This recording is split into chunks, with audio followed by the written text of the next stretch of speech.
Kebetulan bulan masih pancarkan cahaya ke sekitar kawasan rumah batu lama tu. Mando renung ke arah perdu pokok bunga Tanjung dan ternampak susuk tubuh orang hitam tinggi dan besar berdiri membelakanginya. Kerana yakin apa yang dilihat tu adalah penjaga rumah lama, Mando segera mendekatinya. Sebaik saja dia sampai dekat situ, orang hitam tu terus gaib dari pandangan.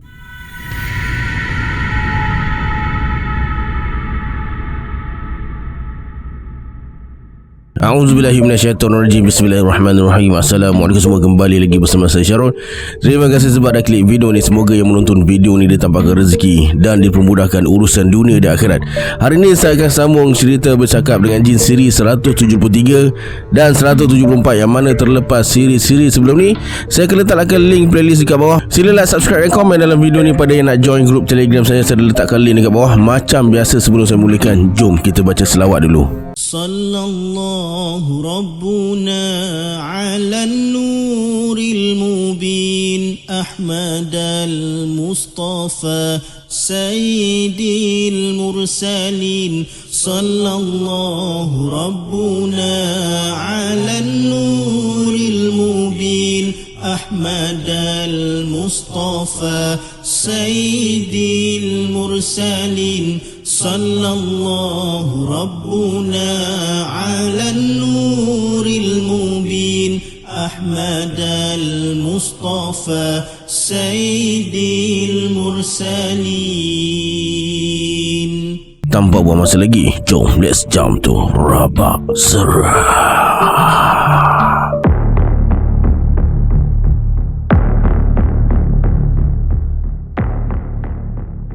Mereka terus berjalan. Kali ini langkah mereka panjang sebab nak cepat sampai ke rumah papan tu.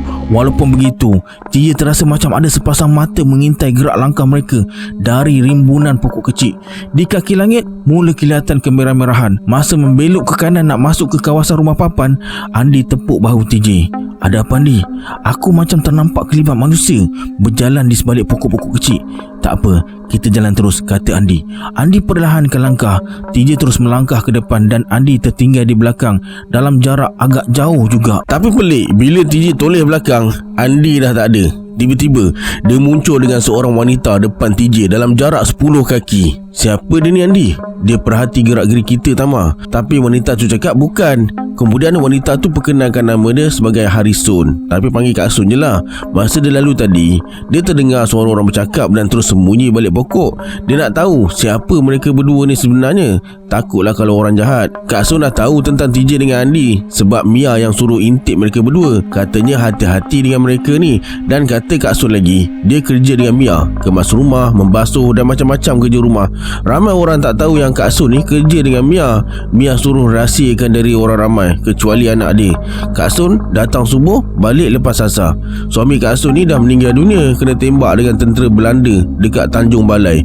Kemudian mereka tinggalkan Kak Sun dan teruskan perjalanan ke rumah papan. Mia terlalu banyak berahsia, kata Andi. Lepas tu TJ bagi cadangan supaya mereka jumpa Kak Sun. Mungkin dia dapat bantu mereka cari jawapan. Andi setuju. Langkah pertama mereka buat pagi tu ialah meninjau dan mengelilingi seluruh kawasan rumah batu tersebut. Mereka nak perhati lebih terperinci lagi. Petang semalam tak sempat. Mereka bergerak dari sebelah kanan rumah papan menuju ke halaman rumah batu lama tu. Halaman rumah tu amatlah luas. Masa mereka asyik perhati bangunan lama dari halaman, seorang lelaki dalam usia 50 tahun datang dekat mereka. Lelaki tu kata Mia tengah tunggu mereka berdua dekat rumah kecil sebelah kanan. TJ dan Andi renung ke arah rumah kecil sebelah kanan tu. Nampak Mia berdiri dekat situ sambil melambai-lambai tangan ke arah mereka. Mereka pun melangkah menuju ke arah Mia yang berada depan rumah kecil tu. Nak ke mana? Tanya Mia. Saja nak tinjau kawasan rumah, jawab Andi. Kata Mia, kalau nak tinjau kawasan rumah ni, kenapa tak bagi tahu dia? Sebab Mia risau, takut mereka berdua nampak atau terserempak dengan perkara-perkara yang menakutkan, atau dipukul oleh pekerja dia yang sangkakan mereka berdua ni orang jahat. Lepas tu Mia tanya, ada petik bunga tak atau ambil buah-buahan? Tak ada, jawab TJ. Bagus, kalau ada pun Mia izinkan. Ambil barang tak minta izin, buruk padahnya. Kemudian Mia ajak mereka masuk minum dulu. Sebaik saja duduk di bangku dan menghadap meja panjang, Kak Sun datang. atu cawan dan susun piring makanan. Ada pula udang, kuih suri muka dan kuih bengkang. Nasi lemak tak ada, TJ bergurau. Tak buat, jawab Kak Sun. Masa tengah minum tu, TJ nampak Mia renung lembut ke arah wajah Andi. Sesekali pandangan mereka bertembung dan mereka tersenyum. Mia dan Andi nampak semakin intim. Sebagai lelaki, TJ mula rasa cemburu, mula meluat tengok tindak tanduk mereka tu. TJ terus bangun dan bersedia untuk melangkah keluar dari rumah. Semua terperanjat dan tanya kenapa. Ini urusan saya, jawab TJ. Andi datang dekat TJ dan bersuara, kamu marahkan aku Tamah. Kamu asyik layan Mia, sedangkan kita ada tugas. Aku kadang-kadang pelik dengan sikap kamu. Kamu tak boleh buat macam tu Tamah. Kita tetamunya, hormatilah dia. Maafkan aku Andi, aku nak keluar. Ish, kamu ni memang pelik. Lepas tu Mia pula datang dekat TJ. TJ bagi alasan kalau lambat-lambat nanti hari panas. Kawasan rumah ni bukan kecil, luasnya dekat 5 padang bola. Dia tak tahan panas. Sebelum pergi tu habiskanlah minuman dulu, kata Mia. TJ pun rapat ke meja makan. Sambil berdiri, dia terus hirup kopi yang tinggal separuh. Kemudian TJ melangkah ke pintu, diikuti Andi sekali. Mia teman mereka sampai ke muka pintu. Kalau ada apa-apa masalah, jumpa dengan dia, kata Mia sambil tunjuk ke arah Kak Sun yang tengah berdiri dekat sudut rumah. Sebaik saja Mia masuk rumah, mereka sambung perjalanan semula. Sambil berjalan, TJ jelaskan pada Andi kenapa dia bersikap luar biasa masa berada di ruang makan tadi. Sebenarnya mereka berdua ni ada hati dengan Mia. Tapi kata Andi, kalau jatuh hati tak bererti Mia tu milik dia.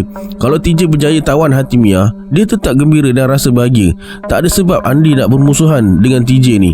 Disebabkan terlalu asyik melangkah dan layan fikiran masing-masing, tanpa sedar mereka dah berada jauh dari rumah batu dan sekarang mereka berada di halaman sebelah timur yang bersempadan dengan ladang getah. Disebabkan musim panas, pokok getah kelihatan gondol, daun-daun berguguran di permukaan tanah. Tiba-tiba seorang lelaki datang. Katanya dia dari ladang getah. Musim daun gugur ni dia kena kerja lebih sikit. Daun-daun kering ni tak boleh dibiarkan berlonggok dekat pangkal pokok. Bila terbakar, habis pokok rosak. Terpaksalah dikuak jauh sikit dari pangkal pokok. Kalau terbakar, pokok getah tak rosak. Dan Mia dah bagi tahu dia suruh awasi mereka berdua ni. Mia sendiri bagi tahu pakcik. Cepat sungguh dia bagi tahu. Bukan dia, Mia bagi tahu pada Mando. Mando bagi tahu saya dan pekerja lain. Mana Mandonya? Tu, pakcik tu tunjuk ke arah lelaki berkulit hitam berbadan besar yang macam tahu TJ dan Andi tengah renung dia. Dengan tenang, Mando tu angkat muka dan renung ke arah mereka berdua sambil buka kain merah yang lilit kepalanya. Kemudian dia tersenyum dan sambung tugasnya semula, melawat orang-orang di bawah jagaannya. Dia berjalan ke arah selatan. Dia orang Batak, banyak ilmunya, tapi pakcik tak teruskan kata-katanya. Dia keluarkan rokok daun. Dengan wajah penuh kepuasan, dia hisap dan hembus asap rokok. Nama pakcik siapa? Samion, orang Jawa. Dah lama kerja sini, kata Pakcik Samion. Mula-mula datang dari Jawa, dia kerja dekat perkebunan Belanda, kemudian baru ke sini. Lebih dari 10 tahun kerja dengan Mia. Pakcik Samion tentu banyak tahu tentang cerita-cerita ganja dalam rumah batu lama ni, kata Andi. Pakcik Samion nampak tersentak. Dia termenung sambil renung ke arah rumah batu lama. Memang ada kelibat manusia berjalan di kaki 5 rumah, tapi tak nampak jelas. Kata Pakcik Samion, memang ada macam-macam cerita tentang rumah tu. Dulu masa dia mula-mula kerja sini, dia disuruh oleh abang Mia jaga rumah tu waktu malam. Disuruh duduk dekat pintu ruang tamu. Dekat situ ada piano besar warna hitam. Piano tu berbunyi sendiri waktu tengah malam. Bila dia datang dekat, bunyi piano tu terus hilang. Sekarang piano tu dah tak ada. Abang Mia bawa piano tu ke Medan. Pakcik Samion jadi jaga selama 2 bulan je sebab tak tahan. Maksud pakcik, kata Pakcik Samion lagi, dia tak tahan diganggu dengan macam-macam benda pelik. Dia pernah dihumban ke tengah padang waktu malam sebab terlena depan pintu. Esoknya Pakcik Samion minta tukar kerja, jaga pokok-pokok getah. Dahsyat. Pakcik Samion hanya tersenyum dan bersedia untuk melangkah pergi. Tapi Andi halang. Nanti Mia marah, katanya. Sekejap je pakcik, kami cuma nak dengar je, bukan nak buat apa-apa. Mia sendiri cakap pada saya, kalau ada apa-apa yang nak tahu tentang rumahnya, tanya dengan pakcik. TJ saja bohong. Bila dengar TJ cakap macam tu, Pakcik Samion nampak ceria. Dia tak jadi pergi, malah terus duduk bersila atas rumput.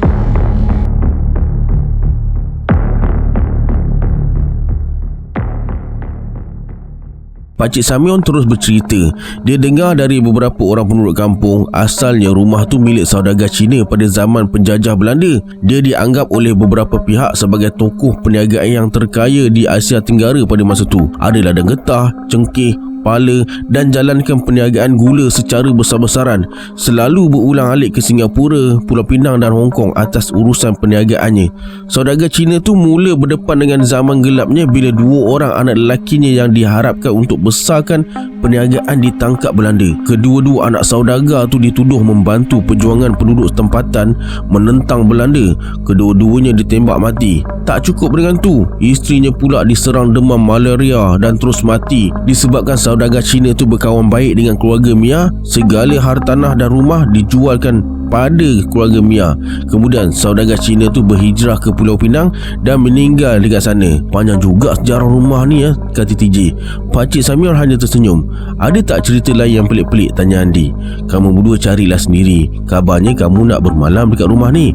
Betul pakcik, tapi sebelum tu kami nak tahu hal-hal yang ganjil, kata TJ. Pakcik Samion termenung panjang, macam ada sesuatu yang difikirkan. Lepas tu dia suruh mereka berdua pergi tanya Mando. Mando ni pernah bermalam dekat anjung rumah tu sebab nak jumpa pengawal rumah lama, nak minta harta, nak jadi kaya. Ceritakanlah pakcik, kata TJ. Tanya Mando, jawab pakcik Samion sambil bangun dan tinggalkan mereka berdua. TJ dan Andi terpinga-pinga. Setelah berbincang, mereka buat keputusan nak pergi cari Mando. Di tengah-tengah sinar matahari yang semakin terik, mereka cari Mando dan terjumpa dia tengah bersandar dekat pangkal pokok sambil hisap paip bengkok. Tanpa banyak cakap, mereka terus duduk atas batang kayu buruk depan Mando. Ada apa yang boleh saya tolong? Dengar cerita kamu nak tidur di anjung rumah Mia. Mana Mando tahu? Kata Mando, Kak Sun yang bagi tahu dia secara sulit. Kalau Mia tahu perkara ni lepas keluar, Kak Sun tentu dia halau dari rumah dan dia berhentikan kerja.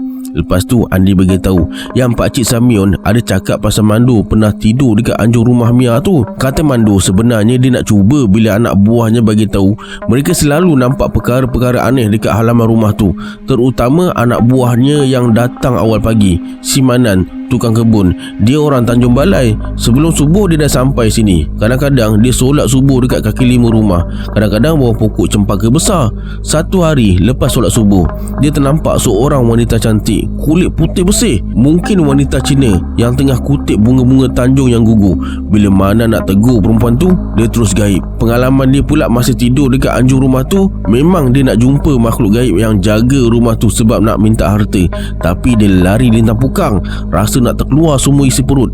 Kayu batu semuanya dia langgar sebab terlalu takut. Kata Mando tu lagi, ada 2 sebab kenapa dia datang ke rumah batu lama tu waktu tengah malam.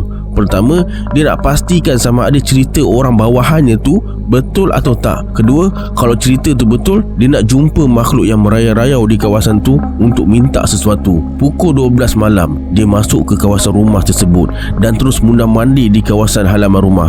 Ketika embun jantan mula turun, Mando lebih banyak duduk bawah pokok cempaka. Suasana terasa amat sepi sekali. Untuk hilangkan rasa mengantuk, dia minum kopi pahit yang memang dibawa dari rumah. Kemudian dia bergerak dari bawah pokok bunga tanjung pergi ke rumpun pokok bunga sedap malam. Sejam berlalu, tak ada apa-apa yang berlaku pada Pakcik Samion, Manan dan beberapa orang lagi anak buahnya yang datang awal pagi. Mando mula syak, apa yang didakwa tu memang tak wujud. Terasa dirinya dipermainkan oleh anak buahnya sendiri. Tiba-tiba Mando panas hati sebab terasa ditipu dan terus patahkan ranting bunga sedap malam. Masa Mando campak ranting yang patah tu ke dalam longkang besar sebelah kanan, dia terasa macam ada sesuatu bergerak ke arahnya dari sebelah kanan rumah batu lama tu. Kebetulan bulan masih pancarkan cahaya ke sekitar kawasan rumah batu lama tu. Mando renung ke arah perdu pokok bunga tanjung dan ternampak susuk tubuh orang hitam tinggi dan besar berdiri membelakanginya. Kerana yakin apa yang dilihat tu adalah penjaga rumah lama, Mando segera mendekatinya. Sebaik saja dia sampai dekat situ, orang hitam tu terus gaib dari pandangan. Mando tetap tunggu sebab yakin orang hitam tu akan menjelma lagi. Kali ini dia tunggu bawah pokok bunga cempaka besar. Menjelang subuh, Mando nampak tubuh tanpa kepala dan kaki bergerak bersama kabus nipis menuju ke arahnya. Mando tetap tunggu, tapi bila dia tengok tubuh tanpa kepala dan kaki tu sekejap ada, sekejap tak ada, dia terus berlari sekuat hati membelah suasana subuh yang dingin menuju ke rumahnya. Seminggu dia tak datang kerja, terbaring dekat rumah siang dan malam dan tak dapat tidur langsung. Pejam mata je orang hitam tu datang. Dia terpaksa balik ke Batak, ubat cari kampung, baru dia boleh tidur. Lepas dengar cerita dari Mando tu, mereka minta diri. Sebelum beredar, Mando ada pesan, jangan cakap besar, jangan cepat marah dan jangan patah pokok bunga sesuka hati. Mereka pun tinggalkan Mando. Jam baru pukul 11 pagi. Mereka terus melangkah menuju ke rumah batu lama nak cari Kak Sun pula. Tapi mereka nak jumpa Pakcik Samion dulu, sebab nak tanya waktu macam ni Kak Sun ada dekat mana. Mereka pun pergi ke ladang getah. Lepas ceritakan tujuan sebenar, Pakcik Samion suruh mereka pergi ke Bukit Kecil, tak jauh dari kawasan rumah batu lama tu. Kata Pakcik Samion, waktu-waktu macam ni kebiasaannya Kak Sun ada dekat situ nak tengok atau letak baja bunga orkid dekat bangsal khas yang ada dekat situ. Mereka pun terus ke situ dan memang Kak Sun ada dekat bangsal orkid tu. Dia tengah potong bunga orkid. Lepas bagi tahu tujuan mereka nak jumpa dia, mula-mula Kak Sun macam berat hati nak cerita, tapi bila TJ cakap kalau ada apa-apa Mia suruh tanya Kak Sun terus ajak mereka ke bahagian belakang bangsal. Dekat situ ada 4 bangku batang getah menghadap meja panjang yang dibuat dari buluh. Kak Sun terus pelawa mereka duduk. Menurut Kak Sun, arwah suami dia dulu memang kerja dengan ayah Mia, jadi kerani uruskan hal-hal jual beli kelapa, cengkeh dengan orang luar. Selalu berulang-alik ke Sungai Penuh, Medan, Belawan, Teluk Bayo. Arwah mentua lelaki Kak Sun ada hubungan keluarga dengan ayah Mia. Mereka sama-sama dari Mendaling. Masa tu Kak Sun belum kerja lagi dekat situ. Bila suami Kak Sun meninggal, baru dia minta kerja dekat situ. Masa kerja dekat sini, Kak Sun sempat jumpa ayah Mia. Orangnya baik, jarang bercakap kecuali hal-hal yang mustahak. Sebenarnya Kak Sun banyak bekerja dengan abang Mia. Ayah Mia jarang ada rumah, terutama lepas bininya meninggal dunia. Dia banyak keluar merantau ke tanah Melayu, Jawa, Borneo dan ke Filipina. Abang Mia beritahu Kak Sun bilik mana yang boleh dimasuki dan bilik mana yang jadi bilik larangan. Dulu kalau ada tetamu yang tidur di bahagian anjung rumah akan alami hal ganjil. Bila terjaga pagi, mereka akan berada di tengah halaman rumah. Anak saudara Kak Sun pernah cuba tidur dekat situ. Dia dicampak dalam parit besar. Penjaganya kadang-kadang nampak, kadang-kadang tak nampak. Berbadan besar, tinggi, hitam macam orang benua Afrika. Kak Sun pernah nampak sekali, tapi dia tak rasa takut pun. Masa mula kerja dulu, abang Mia suruh Kak Sun menginap di sebelah bilik rahsia. Lebih kurang seminggu menginap dekat situ. Pada satu petang menjelang ke senja, tiba-tiba muncul orang hitam dekat pintu bilik dengan wajah masam. Lepas tu Kak Sun cakap pada orang hitam tu yang anak tuan rumah suruh dia duduk dekat situ. Selesai je Kak Sun cakap macam tu, orang hitam tu tersenyum dan terus hilang. Alright, sampai sini dulu sambungan siri bercakap dengan jin. Kita berjumpa di siri akan datang. Saya Syarul. Assalamualaikum. Adios.